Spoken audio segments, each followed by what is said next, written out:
微软 Windows 作业系统已经40周年了。这套系统唔但成就现代电脑产业，也影响到咱人做工课和生活方式。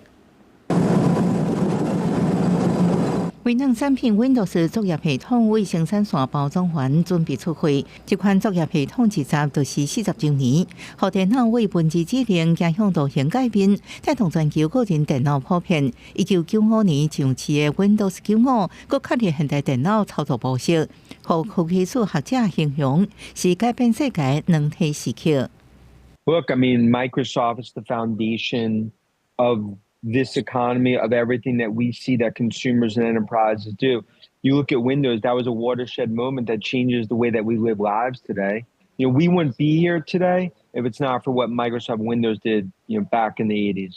Windows 95上市被看作是现代电脑改变的真正起点。Windows XP 的稳定和普遍，各互全球用户建立共同使用习惯。科技术专家指出 ，Windows 的成功也奠定全球游戏开发商业软体甲企业环境的第战结果。In 1983, Microsoft introduced the very first version of Windows. Now in Windows Vista, we have the foundation to take things to a whole new level.